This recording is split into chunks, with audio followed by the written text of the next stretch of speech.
नमस्कार मित्रांनो, ठरलं तर मग या मालिकेच्या पुढील काही भागांमध्ये आपल्याला जबरदस्त असा भयानक ट्विस्ट हा बघायला मिळणार आहे. मित्रांनो, आता प्रियाची बाजू आता मजबूत झालेली आहे आणि प्रिया आता ही सर्वांच्या विश्वासपात्र ठरलेली आहे आणि याच गोष्टीचा फायदा घेत आता मात्र प्रिया एक अशी गोष्ट करणार आहे ज्याच्यामुळे मात्र आता मालिकेला भयानक असं वळण येणार आहे आणि अर्जुन आणि सायली यांना त्याचा खूपच जास्त तोटा होणार आहे आणि त्यामुळे मात्र अर्जुन आणि सायली पूर्ण कोलमडून पडणार आहे. परंतु मित्रांनो, एक आशेचा किरण म्हणतात ना, त्याच प्रकारे एक आशेचा किरण मात्र अर्जुन आणि सायलीच्या जीवनात चमकणार आहे आणि त्या आशेच्या किरणाला मात्र त्यांनी जर साथ दिली तर मात्र पुढे काही भविष्य वेगळंच असेल त्यांचं.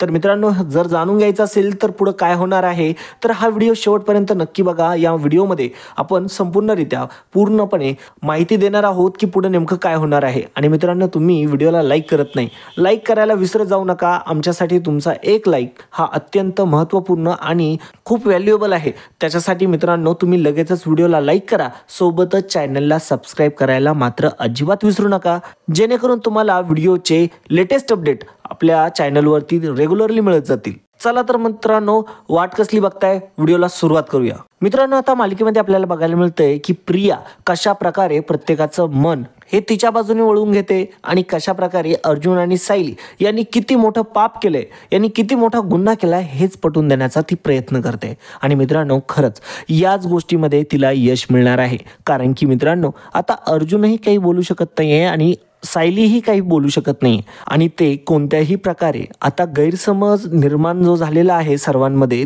तो दूर करण्यास असमर्थ ठरणार आहे. कारण की सच्चाई ही ती आहे आणि ते सत्य जे त्यांनी आजपर्यंत लपून ठेवलं होतं ते सत्य मात्र सर्वांपुढे आल्यामुळे मात्र त्यांच्या पुढले बरेचसे दरवाजे आता बंद होताना आपल्याला दिसत आहे. परंतु मित्रांनो, याच्यामध्ये खरंच आता अर्जुन आणि सायली यांच्यामधला विरह हा आता वाढतच चाललाय. अर्जुनला सायलीला भेटायचं असतं, सायलीला अर्जुनला भेटायचं असतं, परंतु त्यांची दोघांची भेट आता कोणत्या ना कोणत्या कारणामुळे होण्यामध्ये विलंब येत असतो. परंतु मित्रांनो, आता एके दिवशी सायली ठरवते की मी काहीही करेल, परंतु आता अर्जुन सरांना मात्र मी जाऊन भेटेलच. आणि त्यासाठी आता ती अतोनात प्रयत्न करून अर्जुन सरांना भेटण्यासाठी ती घरातून निघणार आहे. प्रियाला आता इकडे खूपच आनंद झालेला असतो आणि म्हणतात ना, एखाद्या गोष्टीचा जास्त आनंदही चांगला नसतो आणि जास्त दुःखही चांगलं नसतं. त्यामुळे मित्रांनो, आता मात्र प्रिया ही खूपच हवेत गेलेली असते. त्याच्यामुळे ती आता भरपूर चुका करायला लागलेली असते आणि त्याच चुका आता तिला चांगल्या भोवणार आहे. अर्जुन आणि सायलीला आता जर न्याय मिळवून देणारं कोणी असेल तर ती फक्त एकच व्यक्ती आहे, ती म्हणजे प्रतिमा. आणि आता प्रतिमाच या गोष्टीवरती सोल्युशन काढणार आहे. सगळा भूतकाळ उकरत आणि मात्र आता प्रियाचा पर्दाफाश करत प्रतिमाच आपल्याला अर्जुन आणि सायलीला एकत्र आणताना दिसणार आहे. मित्रांनो, आता काय होतं, सायली जेव्हा अर्जुनला भेटण्यासाठी निघालेली असते त्यावेळेस मात्र मधुभाऊने तिला अडवलेलं असतं. त्यांच्याकडे जायचं नाही आणि तिकडे जायचा तुझा काही संबंध नाही असं त्यांनी सांगितलेलं असतं. परंतु सायलीला आता कोणत्याही अवस्थेमध्ये अर्जुनला भेटायचंच असतं. परंतु आता ती मधुभाऊंना म्हणते, मधुभाऊ, तुम्हाला असं वाटत असेल की आम्ही खूप मोठी चूक केली आहे, परंतु तुम्हाला सत्य घटना माहीत नाही आहे. खरं तर मला एक चान्स हवाय, मला फक्त एकदा अर्जुन सरांना भेटायचंय, त्यानंतर तुम्ही जो निर्णय द्याल तो मला मान्य असेल, त्यामुळे आता तुम्ही मला जाऊ द्या. असं म्हणताच आता मात्र मधुभाऊ म्हणतात की ठीक आहे, तुला जे करायचं तू ते कर, मी आता तुला काहीही बोलणार नाही. आणि आता असं म्हणताच आता मात्र सायली अर्जुनला भेटण्यासाठी निघालेली असते. तिने अर्जुनला फोन केलेला असतो आणि सांगितलेलं असतं की अर्जुन सर, मला काहीही करून तुम्हाला भेटायचं आहे, परंतु मला तुमच्या घरी नाही भेटायचं आहे, मला बाहेर भेटायचं आहे. तेव्हा मात्र आता ते दोघेही भेटलेले असतात आणि अर्जुन सरांना रडत रडतच तिने आता मिठी मारलेली असते. सायलीने आता अर्जुनला मिठी मारलेली असते आणि मिठी मारता मारता रडता रडता ती तिचं जे काही प्रेम आहे ते आता ती कबूल करते. अर्जुन सर, मी तुमच्यापासून दूर राहते, परंतु मला हा विरह सहन होत नाहीये. तेव्हा मात्र अर्जुनही रडायला लागलेला असतो. अर्जुन आता म्हणत असतो की मिसेस सायली, अहो मलाही तुमच्यापासून दूर झालेला विरह अजिबात सहन होत नाहीये, कारण की माझं तुमच्यावरती प्रेम आहे.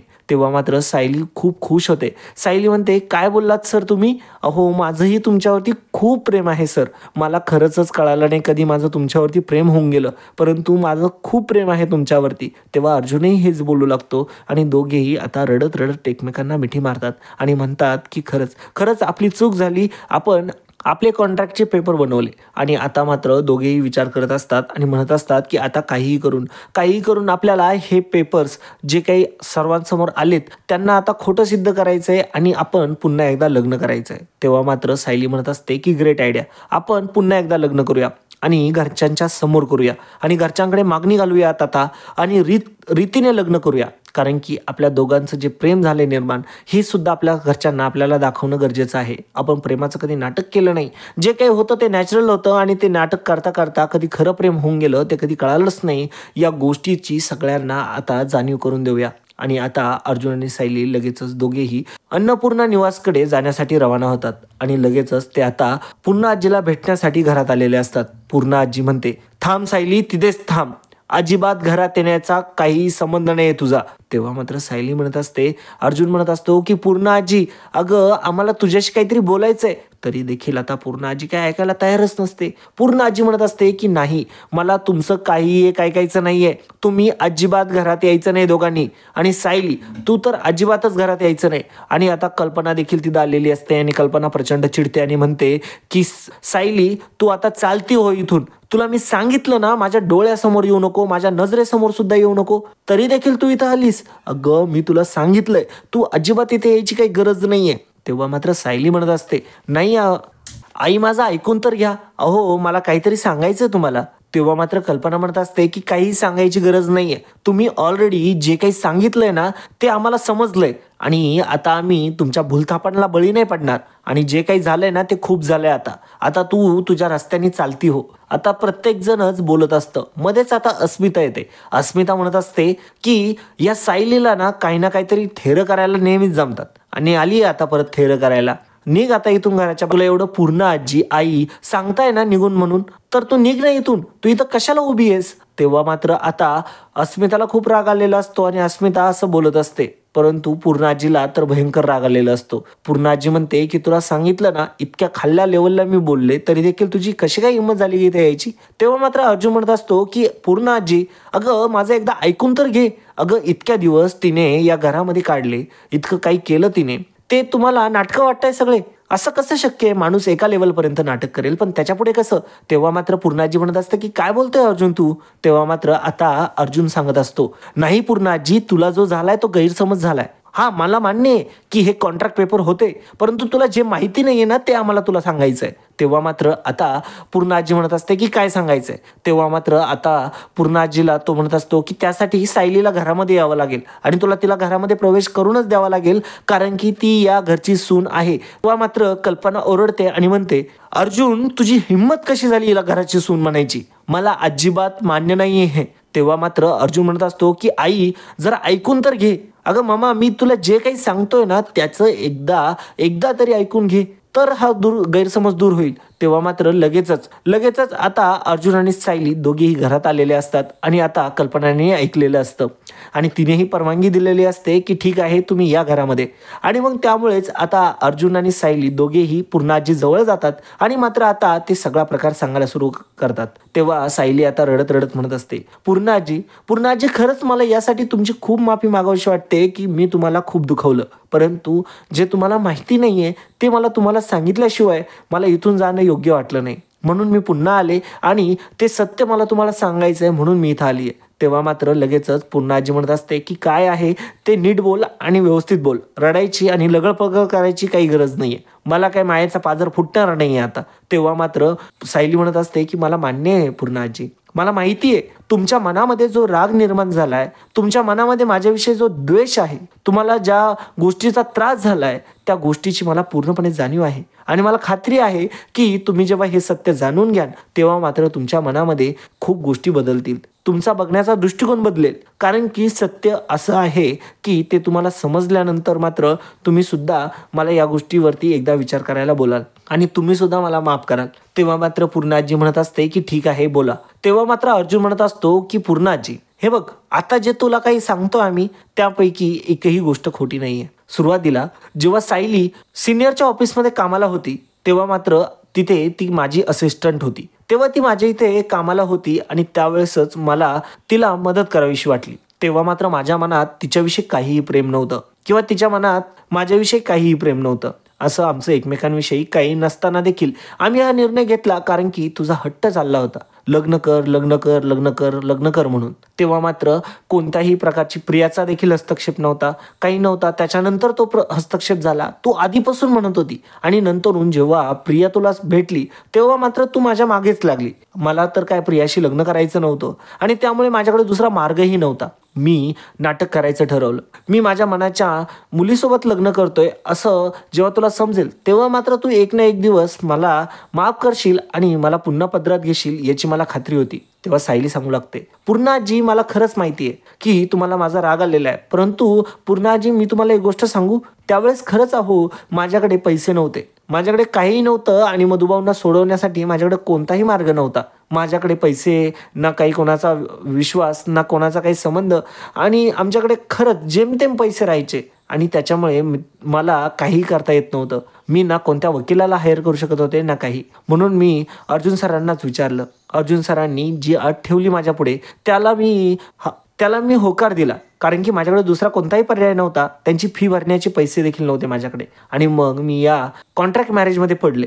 कॉन्ट्रॅक्ट मॅरेज करून आल्यानंतर घरी मी तुमच्याशी जुळतं मिळतं करून घेण्याचा खूप प्रयत्न केला. तुमचे बोलणे, तुमचे सगळ्यांचे द्वेष हे मला सगळं मी मोकळ्या मनाने स्वीकारलं आणि त्याच्यानंतर मी माझ्या संसाराला सुरुवात केली. आणि नाटकं करत असतानाच काही दिवसानंतर मात्र माझ्या मनामध्ये काही बदल घडायला लागले आणि ते बदल माझ्या मनात कधी घडले हे मला कळालं सुद्धा नाही. माझं प्रेम हे वाढत गेलं. अर्जुन सरांवरती माझं प्रेम आता इतकं झालंय की मी त्यांच्याशिवाय एक क्षणही जगू शकत नाही. परंतु आता अर्जुन म्हणत असतो, हो पूर्णाजी खरं बोलताय त्या, मला सुद्धा तिच्याशिवाय एक क्षणही जगता येणार नाही. अगं इतक्या दिवस नाटकं म्हणत नाटकं करत राहिलो, परंतु काही दिवसानंतर जाणीव झाली की नाही, हे खरं प्रेम आहे. दोघांनाही एकमेकांविषयी प्रेम होतं, परंतु एकमेकांना सांगायची हिंमत नव्हती. त्यामुळेच तो बर्थडेचा आम्ही जे काही भेटायला गेलो होतो ते फक्त याचसाठी गेलो होतो. मला मिसेस सायली यांना माझ्या मनातल्या फिलिंग्स सांगायच्या होतात. ही बघ अंगठी, हीच ती अंगठी आहे जी मी सायलीसाठी घेतली होती.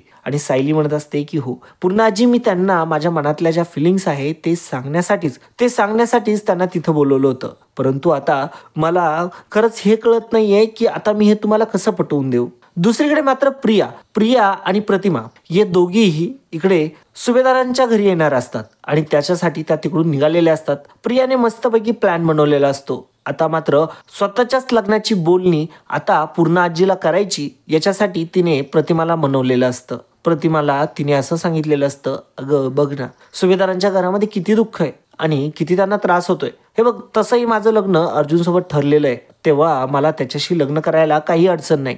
जरीही त्यांनी असं कॉन्ट्रॅक्ट मॅरेज वगैरे केलेलं असलं तरीही मला काही प्रॉब्लेम नाही. तेव्हा तू जर पूर्णाजीला रिक्वेस्ट करशील तेव्हा मात्र आता पूर्णाजी या गोष्टीला मान्यता देईल आणि मात्र माझं लग्न अर्जुन सोबत होईल. याच्यासाठीच आता प्रिया आणि प्रतिमा दोघेही यायला लागतात. त्या दोघीही आता घरी आलेल्या असतात. दाराशी येतात आणि त्यांना मात्र समजतं की आतमध्ये ऑलरेडी अर्जुन आणि सायली हे दोघे उभे आहे आणि ते दोघेही बोलत आहे. पूर्ण आजीला आता मनामध्ये थोडं समजू लागायला लागलेलं असतं की अर्जुन आणि सायलीच्या बाबतीत नेमकं झालंय तरी काय. त्यांनी केली ती चूक होती, परंतु त्यांनी ती चूक सुधारण्यासाठी दोघांनी एकमेकांवरती प्रेम केले आणि त्यांच्यामध्ये जे आहे ते खोटं नाहीये याच्यावरती मात्र आता पूर्ण आजीचा विश्वास बसलेला असतो आणि घरामध्ये कल्पनाचा देखील विश्वास बसलेला असतो. कल्पना म्हणत असते की अरे मग तुम्ही आम्हाला या गोष्टीबद्दल कधी सांगितलं का बरं नाही. तेव्हा मात्र अर्जुन म्हणत असतो की मी जर तुला सांगितलं असतं मम्मा की मी कॉन्ट्रॅक्ट मॅरेज केलंय तर तुला खरंच चांगलं वाटलं असतं. अगं ही गोष्ट शेअर करण्याची नव्हतीच ग. मला त्याच्या आधीच हे कॉन्ट्रॅक्ट पेपर फाडायचे होते आणि तेही मिसेस सायली यांच्या परवानगीने. मला त्यांच्यावरती प्रेम करायचं होतं, त्यांना प्रेमात मला सिद्ध करून दाखवायचं होतं. तरी देखील मला माहिती नव्हतं की त्यांच्या मनात देखील माझ्याविषयी प्रेम आहे, म्हणून हा सगळा प्रॉब्लेम झाला. तेव्हा मात्र आता कल्पना म्हणत असते की ठीक आहे, काही हरकत नाही. सायली आता लगेचच कल्पनाला जाऊन मिठी मारते आणि आता हे सगळं दृश्य आता मात्र प्रिया आणि प्रतिमाने बघितलेलं असतं. प्रतिमाला देखील आनंद होतो. प्रतिमा देखील लगेचच पुढे येते आणि म्हणत असते की सायली बाळा तू इथं. तेव्हा मात्र सायली आणि प्रतिमा दोघेही एकमेकांना मिठी मारतात आणि कुठेतरी आता घरामध्ये माफ केले असं वातावरण निर्माण झालेलं असतं. आणि आता हे प्रियाला मात्र देखवत नाही. प्रिया लगेचच आता वैतागते आणि म्हणत असते की काय चाललं इथे, हे असं कसं शक्य आहे, हे असं अजिबात शक्य नाहीये, तुम्ही विचार करायला पाहिजे होता, असं आता प्रिया म्हणत असते. तेव्हा मात्र आता प्रिया लगेचच नाटकं करायला लागते आणि म्हणते की तुम्हाला माहिती नाहीये ही सायली कशी आहे, मी ओळखते सायलीला, हे आता इतके नाटकं करतायत ना, यांनी भयंकर नाटकं केलेले आहेत. तेव्हा मात्र आता सायली आणि अर्जुनला प्रचंड राग येत असतो. परंतु आता पुन्हा एकदा प्रियाने पूर्ण आजीचा राग पेटून दिलेला असतो. सायलीच्या मनात सायली विरुद्ध बऱ्याचशा गोष्टी बोलून काही प्रश्न विचारून मात्र आता पूर्ण आजीच्या मनामध्ये प्रश्न आणि संभ्रम दोन्ही निर्माण केलेले असतात. आणि त्यांनी मात्र आता पूर्ण आजी आणि कल्पना पुन्हा एकदा चिडलेल्या. दोघीही चिडल्यानंतर मात्र आता प्रियाचा इथे फायदाच झालेला असतो. कारण की आता तिला जे करायला आलेली ती तिथं असते ते मात्र तिला यशस्वीच करायचं असतं. आता मात्र लगेचच पूर्ण आजी म्हणते की जा, तू इथून निघून जा. तेव्हा मात्र सायली म्हणते की मला माझ्या रूममध्ये जायचं एकदा. तेव्हा मात्र आता तिला परमिशन मिळते आणि आता अर्जुन आणि सायली दोघेही त्यांच्या रूममध्ये गेलेले असतात. आता खाली मात्र प्रियाने पूर्णपणे पूर्ण आजीचे कान भरलेले असतात आणि सायली विरुद्ध इतकं भडकून दिलेलं असतं की पूर्ण आजी लगेच मोठमोठ्याने ओरडत असते की सायली सायली खाली ये पटकन, असं म्हणताच आता मात्र सायली धावत पळत खाली यायला लागते. खाली येताच ती तिला म्हणते की मला असं वाटलं होतं की तुम्ही आता तरी खरं बोलत असाल. मला आता प्रियाने सर्व काही सत्य सांगितलं. हे सुद्धा तुमचे नाटकच आहे ना, समजलंयत, मला सगळं समजलंय. तेव्हा मात्र आता अर्जुन आणि सायली दोघांनाही टेन्शन आलेलं असतं आणि लगेचच तिथून सायलीला काढून देण्यात येतं. अर्जुन आणि सायली आता दोघेही मात्र फार टेन्शनमध्ये असतात. दोघांनाही कळत नसतं की आता नेमकं करायचं काय पुढे. आणि त्याचमुळे आता मात्र अर्जुन आणि सायली दोघांनाही घराबाहेर जावं लागतं. तेव्हा प्रिया मात्र म्हणत असते की पुन्हा आजी, अगं विश्वास ठेवण्याच्या लायक नाही आहेत ते दोघे पण. तुला माहिती नाही अर्जुनला किती फितवलंय सायलीनेच सगळा दोष केलाय, अर्जुनची काही चूक नाही हे मात्र आता प्रियाने सिद्ध केलेलं असतं. आणि या गोष्टीमध्ये तिला खूप जास्त फायदा झालेला असतो आणि तिने कल्पनालाही हे समजून सांगितलेलं असतं. अस्मिताही लगेच पुढे येते आणि लगेच प्रियाची बाजू घ्यायला लागते आणि म्हणते की हो, प्रिया खरं बोलते. अगं सायली इतकी चांगली नाहीये, सायली जितकी चांगली दिसते ना तितकी आतल्या गाठीची आहे आणि आपल्या घराला लुटायला आली आहे बरं काय ती इथे. तेव्हा मात्र आता पूर्ण आजी आणि कल्पना दोघीही भावनेच्या भरामध्ये रडायला लागतात. दोघींनाही काही कळत नसतं आणि दोघीही या गोष्टीवरती विश्वास ठेवतात. आणि मात्र आता प्रिया म्हणत असते, आई अगं तू काहीतरी बोल ना. आता प्रियाने प्रतिमाला सांगितलेलं असतं की तू काही करून माझ्या लग्नाची बोलणी घाल. प्रतिमा आता म्हणायला लागते की मला एक गोष्टीची इच्छा आहे, पुन्हा जी मी मागू का. मला एक गोष्ट आठवायला लागली आहे की माझ्या तन्वीचं लग्न हे तुमच्या अर्जुनशी ठरवलं होतं आपण आणि याला मी होकार दिला होता. आता मला वाटतंय की तीच गोष्ट पुन्हा पूर्ण व्हावी. त्यासाठी आता पूर्ण आजी खूप खुश होते आणि म्हणते की ठीक आहे, काही हरकत नाही, परंतु आता हे असं आहे सगळं. तेव्हा मात्र प्रतिमा म्हणते की काही हरकत नाही, त्या गोष्टीचा काहीही प्रॉब्लेम नाही. प्रतिमा म्हणते की मला या गोष्टीचा काही प्रॉब्लेमच नाहीये, परंतु मला आता काही करून अर्जुनचं लग्न हे तन्वीशीच लावायचं आहे. तेव्हा मात्र प्रिया प्रचंड खुश होत असते. प्रिया म्हणत असते की हो आई, काहीही प्रॉब्लेम नाहीये, लग्न लावलंच पाहिजे, लग्न लावायचंच आहे आणि मी इथे राहील, सुखाने राहील, आनंदाने राहील. तुमचा माझ्यावरती विश्वास आहे ना. तेव्हा मात्र पूर्ण आजी म्हणते की हो ग, खरं म्हणजे माझी चूक झाली. मी आजपर्यंत तुझ्यावरती कधी विश्वास ठेवला नाही, परंतु तू माझा कधी विश्वास तोडला नाहीस आणि सायलीने मात्र मला कधी विश्वास तोडून देण्यास तिने संधी दिली नाही आणि दाखवलंही नाही की तिने कधी माझा विश्वासघात केलाय. परंतु ती खरी डेंजर विश्वासघातकी होती, मला हे कधी कळू शकलं नाही. खरंच मला माफ कर तू. असं जेव्हा आता पूर्ण आजी म्हणत असते तेव्हा मात्र प्रियाला प्रचंड आनंद होत असतो. परंतु आता एक मोठी गोष्ट झालेली असते. प्रतिमाला पूर्ण सत्य आठवलेलं असतं, तिला पूर्ण भूतकाळ आठवलेला असतो आणि आता ती जी बोलत असते तन्वी म्हणजे सायली आणि अर्जुनच्या लग्नाविषयी. आणि हे आता मात्र ती मोठं सत्य आता सर्वांपुढे एका विशिष्ट वेळी फोडणार असते आणि त्याच्यासाठीच आता प्रतिमाचा हा प्रयत्न चालू असतो. प्रतिमाने पूर्ण आजीला सगळं बोललेलं असतं. आता प्रियाचा काही त्रास होऊ नये म्हणून आता मात्र प्रतिमा लगेच काही या सत्याचा उलगडा करत नाही. प्रतिमा या गोष्टीत मात्र प्रचंड हुशार असते आणि त्याच्यामुळेच मात्र आता प्रतिमाने या गोष्टीची पूर्ण काळजी घेतलेली असते. आणि मात्र आता ती तिथे असते तेव्हा मात्र सर्व काही आनंदात चालतं. आता पुन्हा एकदा प्रिया ही घराची सून होणार या गोष्टीने सर्वत्र आता आनंद पसरतो. सर्वांना आता आनंद झालेला असतो. आता मात्र कल्पनाही म्हणत असते की ठीक आहे. तर प्रतिमालाही आता खूप आनंद झालेला असतो की पुन्हा एकदा अर्जुनच्या जीवनात मात्र कोणीतरी येतंय या गोष्टीने आता मात्र तिला आनंद वाटत असतो. परंतु आता पुढे एक मोठी महत्वाची गोष्ट घडणार असते. ती म्हणजे आता प्रतिमा ही जेव्हा आता बाहेर जाते तेव्हा मात्र बाहेर उभे असलेल्या अर्जुन आणि सायलीला भेटते आणि त्यांना एका सत्याची जाणीव करून देते. हे बघा, मला सर्व सत्य माहिती आहे. मला माहिती आहे तुमचं एकमेकांवरती किती प्रेम आहे. मी स्वतः डोळ्यांनी बघितलंय आणि एक आई जितकं प्रेम ओळखू शकते तितकं कोणी ओळखू शकत नाही. माझ्या लेकीला काही त्रास होऊ देणार नाही मी. माझ्या लेकीचं लग्न तुमच्याशीच होईल अर्जुनराव. असं आता जेव्हा प्रतिमा आत्याने बोललेलं असतं तेव्हा मात्र ते दोघेही शॉक झालेले असतात. म्हणत असतात की हे कसं शक्य आहे, हे असं कसं काय बोलू शकते प्रतिमा आत्या. तेव्हा मात्र आता प्रतिमा आत्या नाही, प्रतिमा म्हणत असते की मी प्रतिमा आत्या नाही, मी तुझी आई आहे. तेव्हा मात्र सायली म्हणत असते की तुम्ही माझ्या आई. तेव्हा मात्र प्रतिमा म्हणत असते की हो तन्वी बाळा, तूच माझी मुलगी आहे. तू कधी तुझा लहानपणीचा फोटो पाहिला नाही आणि तुला कधी कळालं नाही तू इथं आली आहे, तुला आठवत नाही इथलं काही आणि तुला आपलं घरही आठवत नाही. तेव्हा मात्र सायली म्हणत असते की मला थोडं थोडं काही गोष्टी आठवत आहे, परंतु मला कळत नाहीये मी या घरी कधी आले होते आणि लहानपणी कधी आले होते आणि मला ते जे काही आठवत आहे ते काय आहे नेमकं. असं बोलल्यावरती मात्र प्रतिमा म्हणत असते की हो अगं तू माझीच मुलगी आहे आणि आपण हे सगळं टेक्निकली सगळ्यांना प्रूव्ह करूया. तेव्हा मात्र अर्जुन आता शॉकच झालेला असतो. अर्जुन खुश झालेला असतो, म्हणत असतो की काय तू तन्वी आहेस. बघ, माझं प्रेम तुझ्यावरती तेव्हाही होतं आणि आत्ताही आहे आणि आपल्या एकमेकांचं नातं कधीही तुटलं नाही खरंच. आणि आता या गोष्टीचा खूप मोठा उलगडा झालेला असतो आणि आता प्रतिमाने आणि अर्जुन आणि सायलीने मिळून एक मोठा भयानक प्लॅन बनवलेला असतो, ज्याच्यामध्ये मात्र प्रियाचं ते सगळ्यांपुढे भांडं फोडणार असतात. कारण की अर्जुनला आता सगळ्यात मोठा प्रश्न पडलेला असतो, तू तन्वी आहेस मग प्रिया कोण आहे आणि प्रियाकडे हे सगळे पुरावे कसे काय आणि प्रियाने हे सगळं कसं काय केलं. मागेही मी जेव्हा तिच्या पायावरली खून बघितली तेव्हा ती खून होती, मग हे सगळं कसं काय घडलं. तेव्हा मात्र आता लगेचच सायलीचा पाय देखील बघितला जातो, सायलीच्या पायावरती देखील खून असते. तेव्हा लगेचच आता अर्जुन म्हणतो की नाही, आता इथे खूप मोठा प्रॉब्लेम आहे काहीतरी, आता याच्या मागचं सत्य शोधायलाच हवं आणि यामध्ये आता ते प्रियाचा पर्दाफाश करणार असतात. तर मित्रांनो, पुढे आता पुढला जो भाग आहे त्याच्यामध्ये आपण प्रियाचा कशा प्रकारे पर्दाफाश होणार आहे याबद्दल बघणार आहोत. जर मित्रांनो तुम्हाला हा एपिसोड आवडलेला असेल, हा भाग आवडलेला असेल आणि तुम्हाला याही पुढला भाग बघायचा असेल तर मित्रांनो कमेंट बॉक्समध्ये पार्ट 2 किंवा भाग 2 अशी कमेंट करा, जेणेकरून आपण पुढला भाग देखील बनवू शकू. तर मित्रांनो आजच्या व्हिडिओमध्ये इतकंच. पुन्हा भेटूया पुढच्या भागामध्ये. तोपर्यंत जय हिंद, वंदे मातरम, जय महाराष्ट्र.